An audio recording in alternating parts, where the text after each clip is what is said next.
Man, I don't know what's really happening with Adrian Broner, but something is seriously off with him right now. People are whispering about CTE, others are saying drugs, but whatever it is, it's bad. Broner was supposed to pull up for Camron and Maze's podcast, but instead of being sharp, he showed up looking gone, either high, drunk, or just not himself at all. The craziest part, he's still talking about future fights like he's ready for the ring, when in reality, he looks in no condition to fight anybody. Instead of keeping it cool, he overstayed his welcome, started acting out, and got kicked out for crossing the line. From the very start, the energy was wild. Broner immediately began flirting with the host, Stat Baby, who's publicly dating AMP's Chris Next Door, one of Kai Cenat's crew. At first, it seemed like jokes. Camron laughed, Stat Baby laughed, even Maze laughed, but that's where everything flipped. When someone clearly off the rails starts pushing it, laughing just fuels them to keep going. It's like that dude who always says, "Where my hug at?" So when I see you taking off some time, I'm mesmerized by Stat. This nigga here, bro. I did not know you looked that good in person. Thank you. Because why does everybody tell me that? Like, I don't know how to take that. Once you give in, you're only encouraging him to press harder. See, this is where it got ugly. Broner took it from a playful, "where my hug at" vibe straight into "where my kiss at, where my coochie at" energy. That's the type of thing you shut down immediately, but nobody did. Instead, they let Broner think his whole hitting on Stat Baby act was actually funny, like it was part of the entertainment. That was straight up positive reinforcement, and he ran with it. Meanwhile, Stat Baby's boyfriend Chris Next Door was in the building, chilling backstage while all this was going down. Now you like, gassing it? No. It's just like if somebody tells you that you look better in person than on camera, then it's like, damn, do I look bad on camera? Like, No, you would I'm think saying, that about yourself too. No, but you look so good in person. Thank you. For I real. appreciate that. Hey, what do you think about the welterweight You like that division? singer. What's the singer name, baby? Man, hey, you look like that singer, and you know who I'm talking about. I'm pretty sure you heard it before. If you're gonna say Coco Jones, Yes. then I've Yeah. been told that a lot. Yeah. Coco Jones? You look dead on her. Hey, the welterweight division. Yeah. What do you think about it right now? What you wasted that?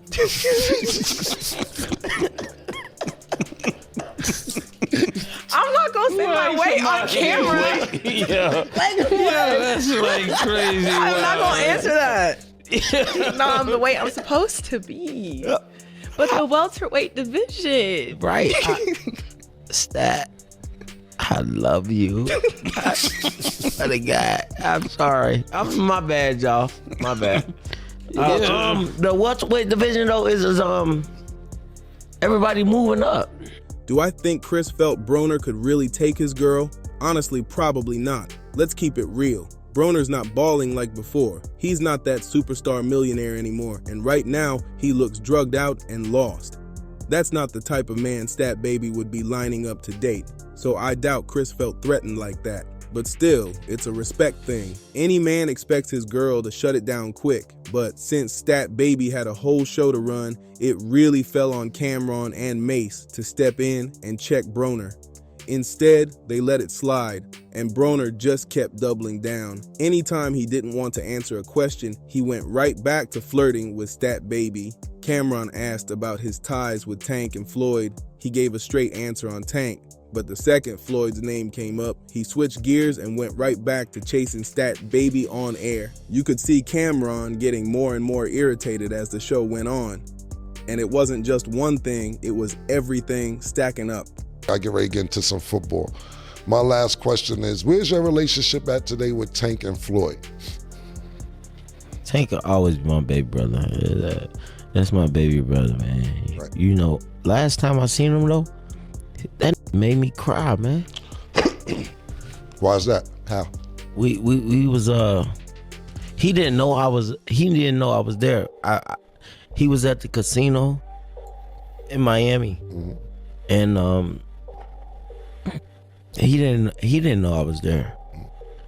I grabbed him and we hung together all night with pause. But we was together all night, and then he dropped me off.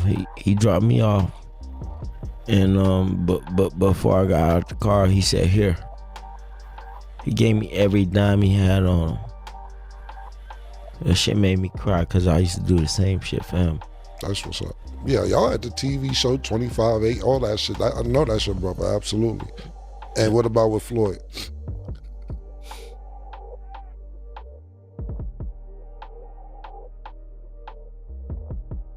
Okay, we can move on to football then. Stat, oh my God. Just that, let's do the football. I guess that answered the question about Floyd. Okay. First, the whole Stat Baby situation. Her man is literally in the building and Broner still won't chill. It's awkward, it's disrespectful, and it's messing up the vibe. Second, Camron was cutting Broner a check for this interview. He brought him on expecting a big moment, an authentic Adrian Broner sit down. Instead, what showed up? A subdued, out-of-his-mind version of Broner. High, drunk, whatever you want to call it, but definitely not the sharp fighter fans came to hear from. That alone had Camron tight, because instead of getting the classic Broner energy, he's watching a train wreck unfold. And on top of that, Broner starts dodging real questions by using Stat Baby as his shield. Whenever Camron asked him about his relationships with Tank or Floyd, Broner would slide right back into flirting instead of answering straight. That's when Camron finally snapped from just being annoyed to checking him live. Stat. I think you deflect when I ask a question you don't want to answer the stat. And try to go to stat because you don't want to answer the question. If you don't want to answer the question, it's cool because you presented it because we was going to move on, but then you said, I know the real static, so now you leaving a cliffhanger. I guess, can we talk about the real static or do we need to move on?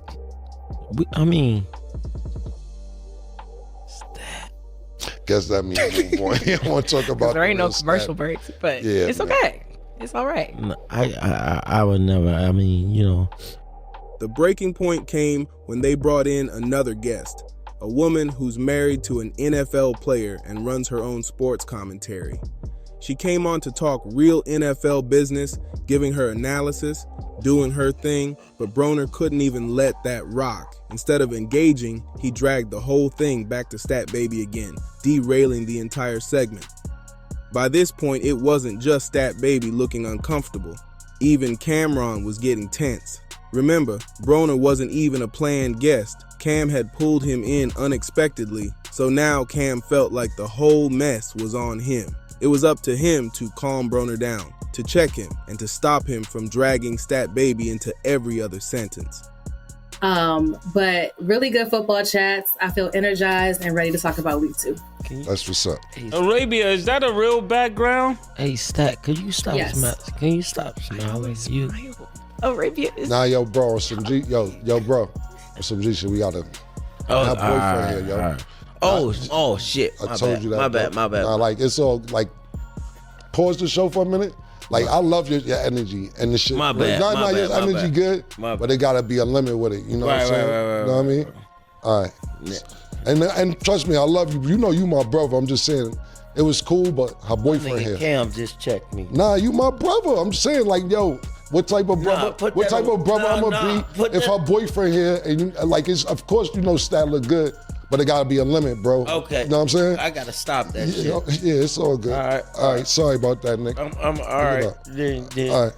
Sorry about that. And I ain't trying to come at you, but that's my sister too. So, Yeah. all right. All right, yo. I'm sorry. okay. I'll bring Arabia back in. Yeah. But the problem? Broner wasn't in his right mind, not even close. The slurred words, the glazed look, the offbeat answers, he was clearly gone. So what could Cam really do? He tried the bro-to-bro warning, yo, chill, stop it, cut it out. But come on, how can you expect a man who's clearly not sober to suddenly use logic and apply reasoning? it was a lost cause. And sure enough, the second they switched topics to Joe Burrow and the Cincinnati Bengals, Broner looped right back around, ignoring the warning and shooting his shot at Stat Baby again, bold as ever, even with her man backstage. That's after Cam had just told him to cut it out. Now, let's be real. Would Broner have done this if he was sober? Probably not. That's exactly why you don't drag guests onto podcasts when they're clearly under the influence. It's bad for them, it's bad for the show, and it turns into exactly what we saw here, a circus instead of an interview. At this stage, you could feel the whole room shifting. Chris Next Door's presence was like a ticking time bomb. Everybody knew Stat Baby's man was backstage, and every time Broner threw another wild comment her way, you could practically sense the tension rising. Camron and Mace were caught in the middle, trying to keep the show moving while knowing full well this could explode any second. Chris wasn't out front, but word is he was watching closely, and honestly, that made things worse. And ended up winning the game. But this Joe Burrow injury, unfortunately, a lot of it is on the organization. Hey, because we said Mama Cincinnati Bengal fan too, so you got it first. I can't talk. I mean, all right, you told me to stop. My bad, bro. You're amazing. All right, hey, we gonna have to ask you to go, my nigga. I mean, I have to ask you to go, man. I'm gonna pay you for your time, for being here. I appreciate you. I love you, my nigga. I'm not doing it again. Yeah, no. I can't. I asked you the first time. I don't have no problems with you, but I'm gonna pay you for your time. But you can't violate, bro. I told you that. I'm not, though. I'm not. Nah, I told you niggas boyfriends in here. You know when my brother know that. My bad, bro. My bad. Nah. But I appreciate your time. It's me. Nah, well, if you want to wait for us outside, you could. But I'm not gonna sit in and not value your time neither.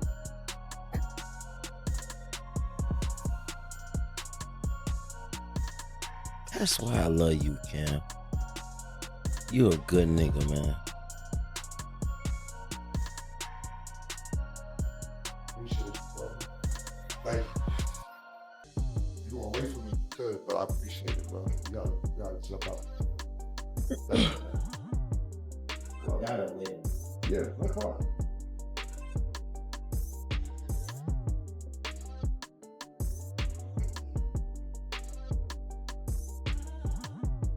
Because Broner was reckless enough to keep pressing while knowing her man was right there in the building. That's disrespect on another level. Camron finally hit that breaking point. He stopped letting Broner slide, and the energy got icy real quick. What was supposed to be a fun, high-profile interview turned into Cam checking Broner for disrespecting the set. And here's the thing, Broner didn't back down. Instead of reading the room, he doubled down like he didn't care if Chris stormed out from backstage or not.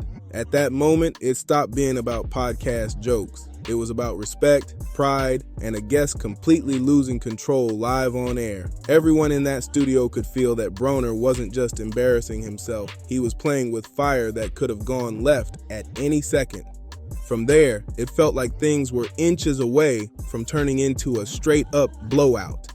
Chris Next Door hadn't stormed on set yet, but everybody could see the situation heating up. One wrong move, and it could have turned ugly fast. The crazy part, Broner was so out of it, he didn't even recognize the danger he was creating for himself. Camron and Mace were forced to step in harder. They couldn't just laugh it off anymore. Cam looked Broner dead in the eye and basically told him to cut the nonsense and respect the show. That's when you could tell Cam wasn't playing host anymore. He was playing referee, trying to keep Broner from getting checked in real life by Chris or anyone else backstage. And Broner, instead of taking the lifeline and calming down, kept pressing. Every time the convo tried to shift back to sports, music, or his career, Broner spun it right back to Stat Baby like it was some kind of running gag, except nobody was laughing anymore. By this point, the whole interview was hanging by a thread. What should have been Broner's chance to remind the world who he is turned into one of the most uncomfortable, chaotic podcast moments we've seen in a while. The type of meltdown that people clip, share, and never forget. Eventually, it all came crashing down. Broner pushed it too far, and the vibe in the room snapped. Camron and Maze had been patient, maybe even too patient, But after warning him again and again, they had no choice but to shut it down. What started as laughs and side jokes officially turned into Camron telling Broner he had to go. You could see the moment play out. Broner still trying to charm Stat Baby, still slurring through half-baked lines, acting like he was untouchable. But the energy shifted. Nobody was laughing anymore, and you could feel that silent "it's over" in the air. Once the crew realized he wasn't going to stop, they pulled the plug on the whole thing and showed him the door. Broner didn't leave gracefully either. He kept talking, still trying to play it cool, but it was obvious he was being escorted out because he couldn't control himself. That walk of shame, leaving the studio after completely derailing the show, might go down as one of the wildest podcast exits ever. And the sad part, this was supposed to be his shot at reclaiming some spotlight, but instead of headlines about his comeback, people are now talking about how he got kicked off a show for being out of control. It's messy, it's embarrassing, and it's exactly the type of scandal that follows a man long after the cameras stop rolling. That was the breaking point. Broner went right back to pressing Stat Baby, and that's when Camron snapped for real. He told him straight up, "Get out, get the F out." And just like that, the interview was over in the most chaotic way possible. Watching it back, Broner was clearly the villain of this whole situation, but part of you can't help but feel sad for him. There was a time, and some of y'all might be too young to even remember this, when Adrian Broner was on track to be a certified Hall of Famer. He was hyped up as the next Floyd Mayweather, with the same flashy trash talk, the same star power, and the same potential to make hundreds of millions. At one point, people thought Broner would lock down generational wealth easy, but instead of staying disciplined, Broner threw it all away. He chose the streets over the sport, surrounding himself with the wrong crowd, getting caught up in drugs, partying, drinking, losing that laser focus that made him dangerous in the ring. Now look where it's landed him. Broke, struggling with his responsibilities, bouncing in and out of jail, and chasing low-paying fights that barely keep him afloat. It's a tragic fall from grace, no matter how you spin it. But I want to hear from you. Do you think Adrian Broner was completely out of pocket here? Did he deserve to get kicked out on camera? Drop your thoughts in the comments below. And don't forget, if you rock with this breakdown, make sure you subscribe to Dripzine. Hit that like button, share this video with your people, and keep the convo going in the comments. Big stories, big drama. We've got more coming your way.